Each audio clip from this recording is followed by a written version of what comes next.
It is a jam-packed weekend. We have conference championship games in college football.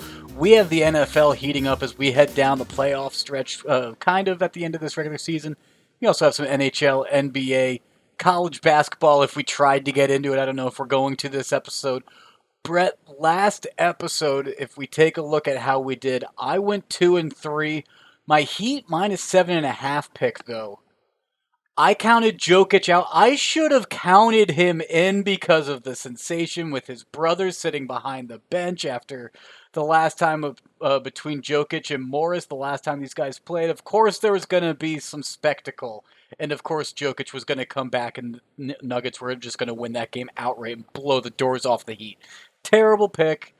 My pick of the pod also lost. And Brett, I might be selling the Seattle Seahawks the rest of the season. I don't know. Yeah, well, you should have done that back when I sold off on my Seattle Seahawks future, Higgins. That was back like what, week 5 when Russell Wilson got hurt. I immediately sold everything I had invested in that team. So, welcome aboard the Fade the Seahawks Island over here, Higgins. And look, wasn't a great podcast for me. But I gave out a winner for my Levy lock, and, that's something I personally care a lot about doing, so glad I could do that. That Magic plus 15.5. That was a close game. That game almost went to overtime. The 76ers still did win down the stretch, though, but you were right. A sprinkle on that money line was kind of worth it because that was a close game. Yeah, it was definitely closer than we thought. I guess at the end of the third, it was like 12 points again. So I don't know. I appreciate you being so positive and kind with my. Hey, maybe a little sprinkle, just nothing crazy, but a little bit on the money line. And yeah, I don't know if it was as good of advice as you think it was, but I appreciate it, man. Build me up, make me look good, baby. Well, let's hop into our other advice. Talk about Beginner's Boulevard, and we've mentioned this term before, but I wanted to bring it up again. Closing line value, and what closing line value means, it's the where the line is once it closes compared to where you placed your bet at. And honestly, right now, I might be trying to bet as close to closing time as possible right now. There's a few different reasons for that, but Brett, unfortunately, on our podcast, we're giving out picks the night before in most cases. Yeah, we are. And I guess Higgins, to be honest with you, I'm, betting a little bit, trying to beat the closing line, right? So, Yes. I took a line the other week where I didn't think Kyler Murray was going to play, and Kyler Murray gets ruled out on the Sunday, as has happened the last 3 weeks, and you beat the closing line value, and sometimes it burns you. Maybe you're trying to anticipate Jokic not playing, and Jokic is playing, and you took a bad line, so You take the negative value there. yeah. So it works both ways for sure, and it's definitely when you're betting early, Higgins, I feel like you are trying to make an aggressive play because as information changes, the lines move. And one thing that we still have to remember, we are still in a pandemic. COVID is still going on, and we're actually still seeing its effects in these games, in some of these sports books lines. And I mean, we have the Omicron variant that's came. We have players that have had to sit out in multiple sports. I mean, notable ones like Aaron Rodgers and LeBron James, even. And then you look at the NHL, and we've had games that have had to be postponed because of COVID protocols. And so there's travel that's going on right now. There's all of this going on. And so maybe waiting till lineups come out for some of these daily sports like NHL and NBA. But when you're talking about the NFL and closing line value, sometimes you do want to bet earlier in the week and try to get it then. Yeah, definitely. All of that is good information, Higgins. Yeah, let's jump into our NFL now, though, Brett. On Thursday night, we have the Cowboys and the Saints facing off, and these two teams are actually two of the better teams at hitting over-unders this year. And the Saints, they're getting Taysom Hill back, it looks.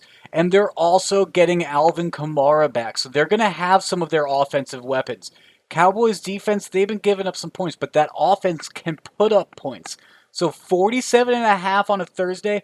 I'm hoping for a primetime shootout, Brett. I'm going to be taking the over, hoping we get at least 7 touchdowns.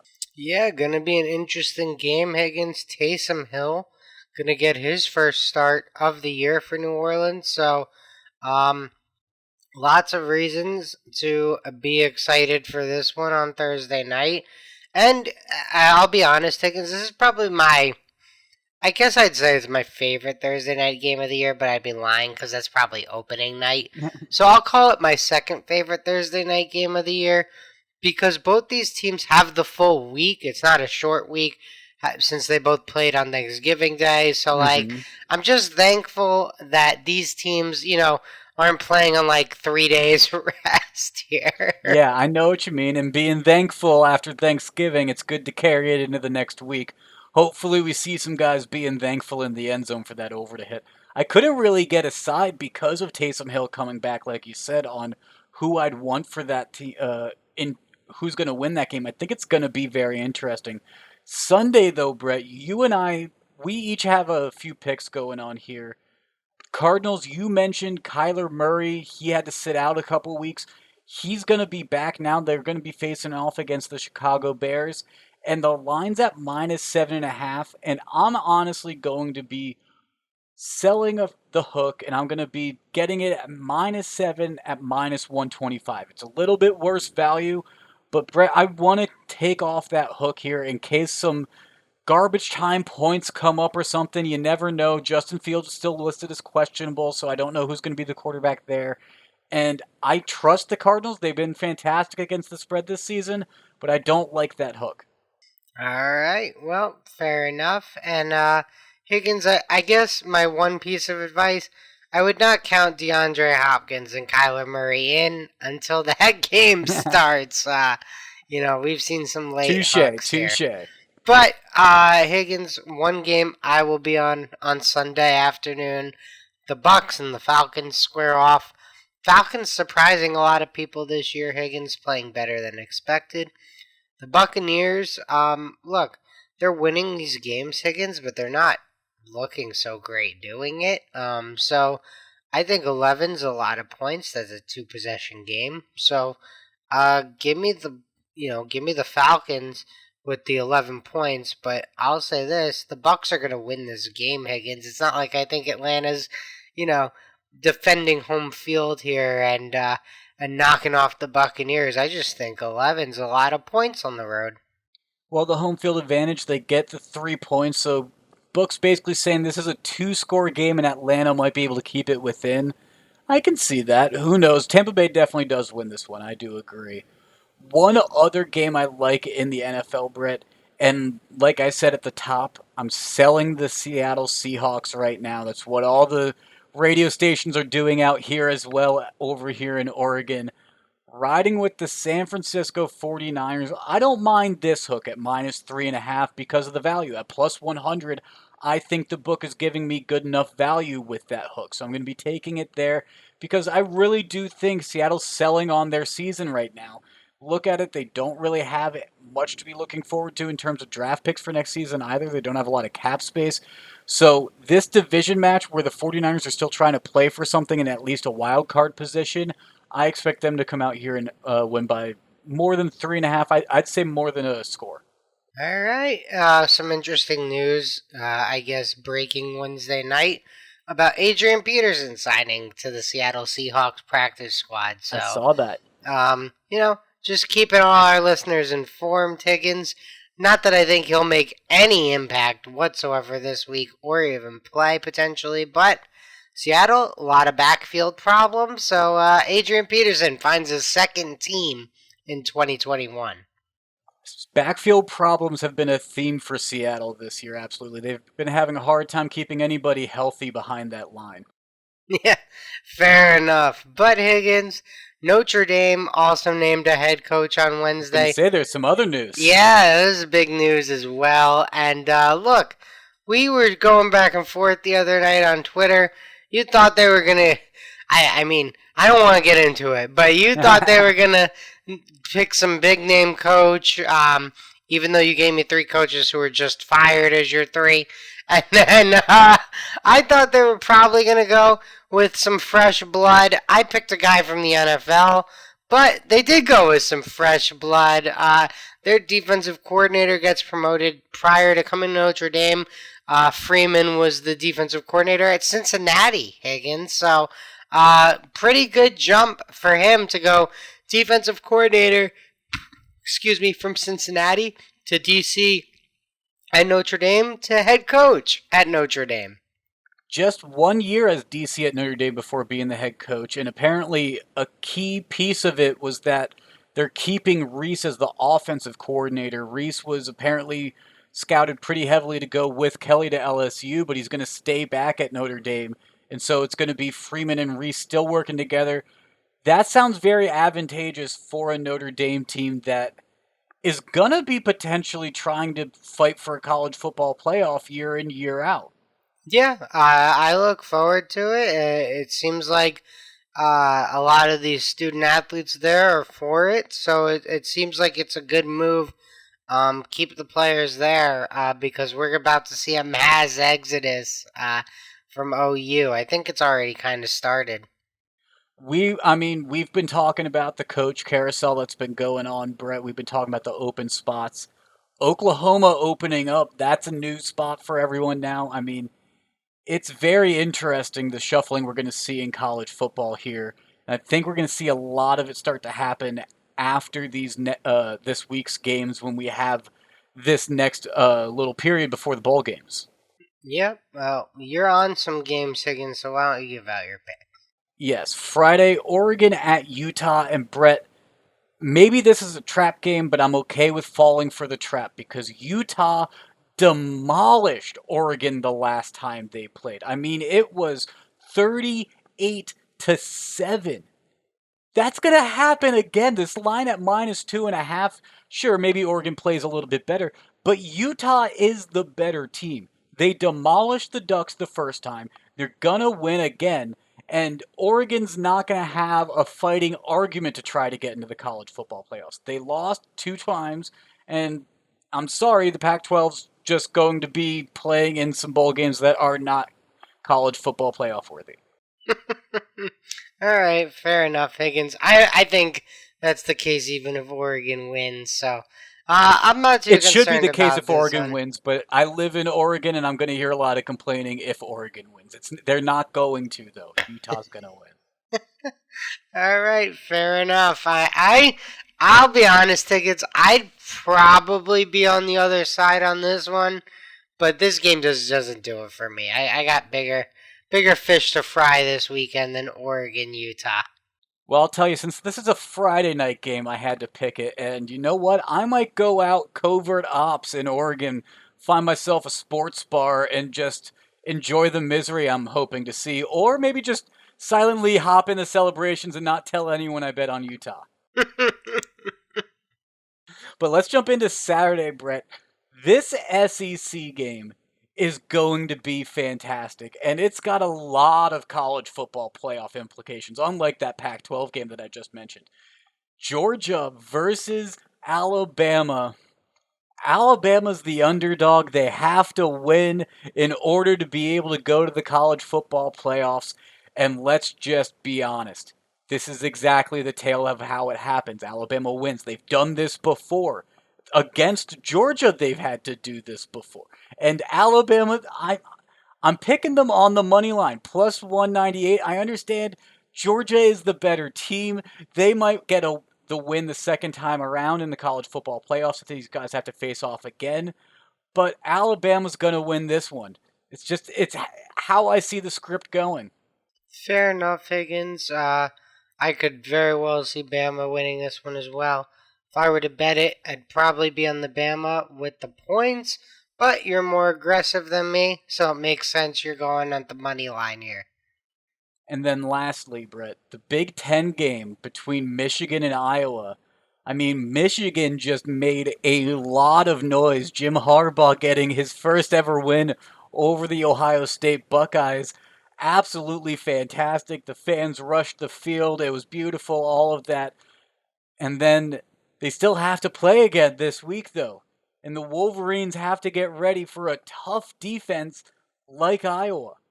And you know what? I think Michigan still wins this game, but I don't think that this is going to be very high scoring. I think this is going to be a letdown game where you see a Michigan offense that's very underwhelming compared to what we've got to see against that Ohio State team. And we're going to see an Iowa team that covers 10.5, and it's going to just stay close. It's going to be a very boring game, I think. It's going to be classic Yeah, Big Ten. yeah, I'm kind of with you, Higgins. I kind of see this as a little bit of a letdown or an overhyped Michigan spot. So, look, I think the Iowa 10.5, the right side to be on, Higgins, doesn't mean Michigan can't come fired up, thinking, hey, we have never made the college football playoff. This is our shot. Let's go get it. So look, I think there's two sides to every coin, but I'm reading the game plan, the game script, whatever you want to call it, same way as you. I do not anticipate this game being the most exciting offensive game here. I agree. I don't think the value is there with Michigan at minus 10.5. But if you do think Michigan would cover, I think the better value would be taking the over under at 34.5. That's incredibly low. I mean, that's saying Iowa's offense is not going to be able to score much against this Michigan defense, I'm sure. But I don't know. 34.5, that's pretty low. If you think Michigan can cover that 10.5, I think you should be pretty confident that over is going to hit. Yeah, two definitely pretty good defensive teams in this one, Higgins. Absolutely. Brett, some college basketball's going on as we are now into December. I mean, we had all of November and it was fantastic. And there was kind of an exclamation point top seed upset to finish off November with Duke Ohio State. It was fantastic. Yeah, great finish in this one, Higgins, and look, great game. Ohio State preseason rank loses on opening night at home to Akron, and then able to make a statement the final night in November. You love to see it. Yeah, I mean, the Buckeyes were down by 13 at halftime. Ohio State had the lead early in the game, like really early, but really later on, Duke just took control and they held on to control even into the second half, and it maintained to be about a 7 point lead with about 5 minutes left. But then Duke's offense really just stalled out, like really stalled out. They scored again with 4:29 left, but Ohio State was able to start chipping away. A layup by Mari Wheeler and a three-pointer by Cedric Russell cut the lead down to two, 66-64, with Duke leading with about 2.5 minutes left. And then Ohio State would make some free throws, three to be precise, one by Russell and two more by E.J. Lindell for Ohio State to take the lead. And Brett, Duke would fail to score since that 4:29 mark. Could not score for the final 4.5 minutes, and Ohio State would end up holding on to that lead that they just retook in the final minute of the game. 71-66. Buckeyes upset the Blue Devils. A chaotic November in college basketball. It's an entertaining, beautiful. Yeah, Liddell hits a huge shot with about 15 seconds left in this one, Higgins, to kind of seal the game there for Ohio State. And look, this is a signature win. This is going to help Ohio State's resume at the end of the year. We expect Duke to be very good. And yeah, great win. A big team win. You like that it's a comeback in the final few minutes on your home floor. Your team kept fighting. So, a lot of good stuff for Chris Holtman to take away from this one. And look, Coach K, we're not feeling too bad. You'll be all right. Like no one's feeling bad for you on this podcast. And also helped that the Syracuse Orange won on that Tuesday night as well, Higgins. Yes, it did. Ohio State, they have some interesting competition as well with some Big Ten play starting up. I mean, they face off against Penn State to finish off this week on Sunday, and then rankings will come out. Who knows what happens if a win against Duke and a win against Penn State and unranked Ohio State might creep their way into that top 25, I think they might be able to work their way in there. Who Yeah, knows? yeah. Well, I mean, they started there, so I would imagine a win over the number one team in the country would get you back in there, Higgins. It should. It should, absolutely. Let's talk about the pros, though, and jump into the NBA, Brett. I want to talk about one of the teams that's the best in the country at against the spread. I mean, there's the Warriors who are the top in the NBA, but the Bulls are close behind them at 14 and 8, and they're -2 against the spread at New York against the Knicks. I'm taking the Bulls here. New York has not defended against the spread at home overly well. Chicago's playing well at home and on the road, and with this only being at -2, I'm taking that on Wednesday night before it grows any more on Thursday. Yeah, I think you raised some good points there, Higgins, as to why you like the Bulls side. I'll just play devil's advocate and explain why this was a stay away from me. Knicks have looked a lot better since, and it kills me to say because Kemba was a great guy to work with and a great player. He was an all star, third team All NBA the year I was with him, Higgins. But the Knicks have looked better since they've taken him out of the lineup. The team's been playing better. Alec Burks been phenomenal for the Knicks. Quickly's been good. So I just think the Knicks are actually playing better basketball right now. They played the Brooklyn Nets very close on Tuesday night. So um, Emotional game, too. yeah, absolutely tough call or no call there at the end. So this was just a stay away from me, but I think you raised good points with Chicago. I'm laying out the argument for the other side, and hopefully some listeners can take that information, Higgins, and make a winning wager there. I mean, an emotional game that the Knicks are coming off, to your point.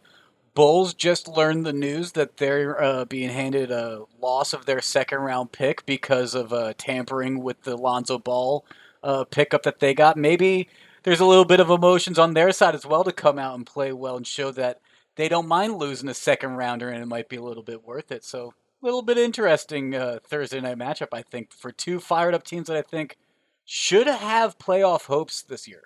Well, Higgins, you are picking a game on the East Coast, so I'll go out to Oregon for you, There Higgins, we and go. give out my pick. Spurs travel to the Blazers. Spurs 3.5 point dogs. And you're probably thinking, wow, that seems like a small line. Well, no Damian Lillard for the Blazers on Thursday night, Higgins. So it's CJ McCollum, it's Anthony Simmons. And I think the Blazers could absolutely win this game. I think that's fair. But I'm gonna back the Spurs in this one. I think DeJounte Murray and Keldon Johnson and Lonnie Walker. I think that's enough to get it done against the shorthanded Trailblazers without their best player. Portland already not doing well against the spread this year and being short-handed. I think I like where you're on with this side. I appreciate it, Higgins. But we've got some knock hockey. Do you remember knock hockey, Higgins? The Some little knock hockey? yeah, I remember knock hockey. Absolutely. I loved knock hockey. It had that little block that was like the goalie. Well, yes, we do have some hockey at least. I'm going to be betting on a couple games in Oregon.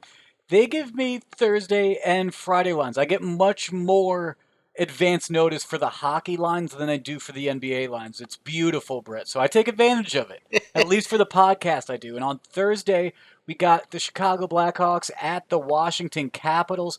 And here's the thing about this: the Capitals, they're the fourth best team against the puck line with a record of 10 and 5, and that's 5 and 3 at home. Meanwhile, Chicago, they're 7 and 7, but they're 2 and 3 on the road. It's early in the season, but I'm getting some positive value at -1.5 at +115. That's why I'm picking on the Capitals here. I did look at the Panthers game as well on Thursday, but the Panthers value wasn't quite there. So instead I found myself going to Washington. Yeah, I agree that Washington line didn't make much sense to me either, Higgins. So, look, you got into the rundown before me tonight.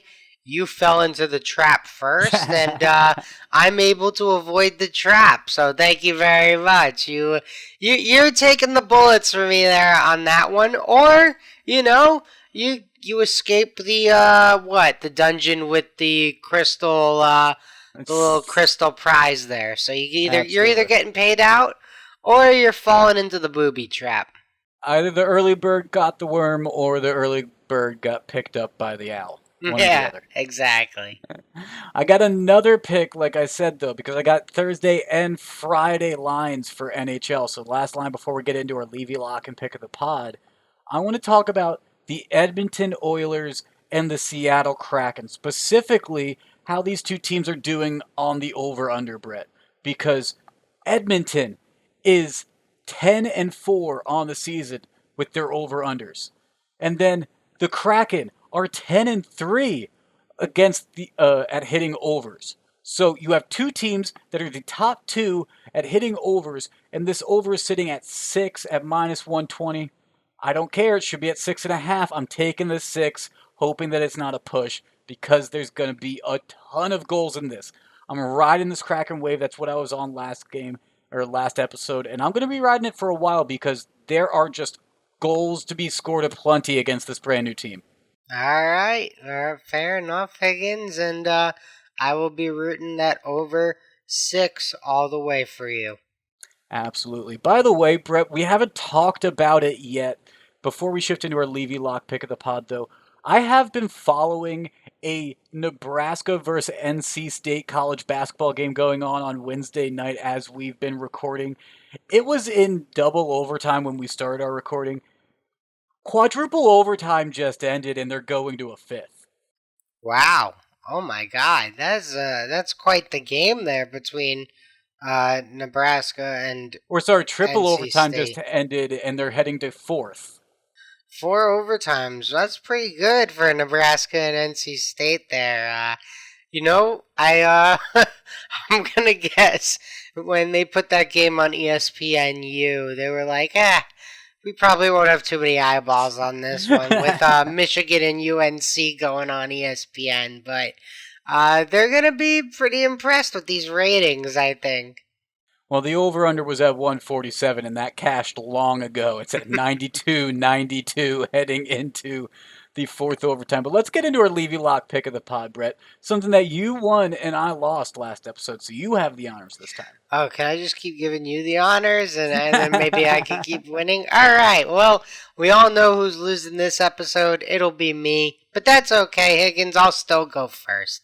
The San Antonio Spurs travel to Portland, Oregon on Thursday, Higgins. And look, Spurs getting some points here. The Portland Trailblazers are a little beat up, missing their best player in Damian Lillard, Higgins. So I will take San Antonio. Now, CJ McCollum was able to get this Portland team a win earlier in the week. I just think the Spurs, might be a little bit better than the Detroit Pistons there. So give me the Spurs plus 3.5, Higgins. Okay, we'll see how that one goes. I said I liked that one, so I'm worried about the pillars for you. I'm not going to be betting on it, but because I like the bet, I'm worried about the pillars. Oh yeah, your Iowa's bet screwed. Well, my pick of the pod is going to be the Oilers Kraken over 6. I just mentioned it. These two teams are two of the best in the NHL at hitting their overs. Actually, they're number 1 and number 2 specifically. And I'm so confident about this bet, Brett, that I'm actually going to double down. It's going to be a 2-unit bet. So either I'm going to jump 2 units more ahead of you, or you could potentially take the lead over me because currently I have a 1-unit lead on you on the year in our Levy Lock pick of the pods. There you go. Well, I hope you lose then. Well, there we go. A little friendly competition as we head on into the weekend. 5 goals. 5 goals. 3-2. 3-2. Absolutely. All right. Well, we'll have some picks going through the weekend as well.